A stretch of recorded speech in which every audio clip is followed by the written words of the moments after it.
Hey man, what's on the radio?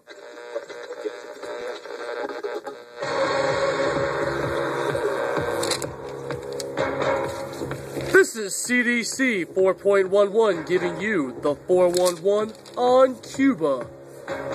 Good morning, America.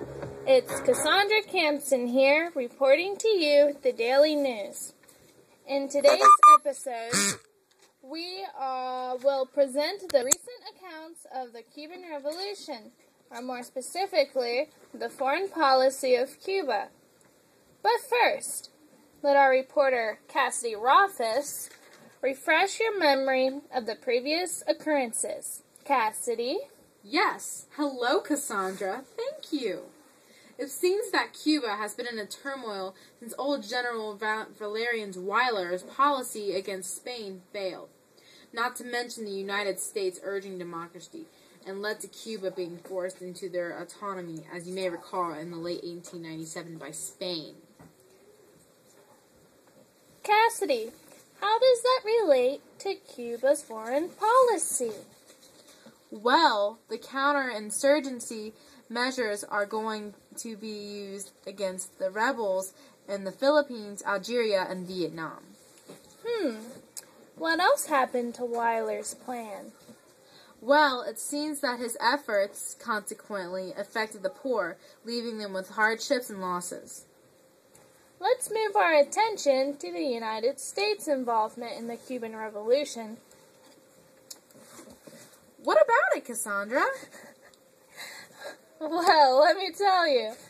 The Cuban Revolution is affecting both the upper class and lower class in America. Businessmen are getting sick and tired of all the vandalism on buildings from the fighting.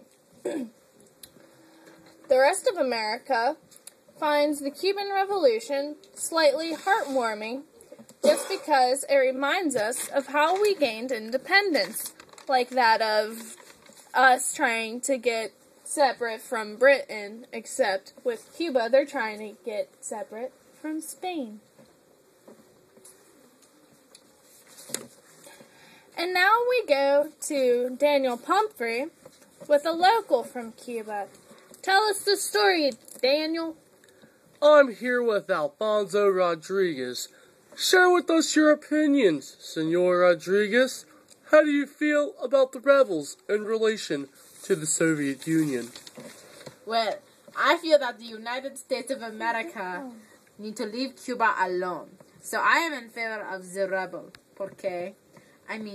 Because the American government would not help with Cuba problem. All Cuba wanted was control of American properties. America say no to Castro, so we go to the Soviet Union and they approve to help us. Viva la Cuba!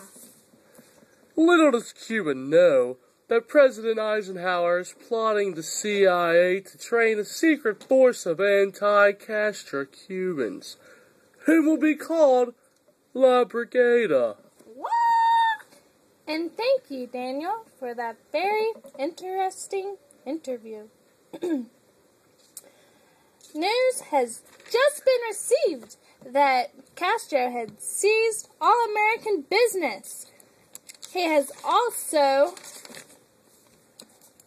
signed a trade agreement with Moscow. The Soviet Union and Cuba's relationship has been growing since the revolution has begun.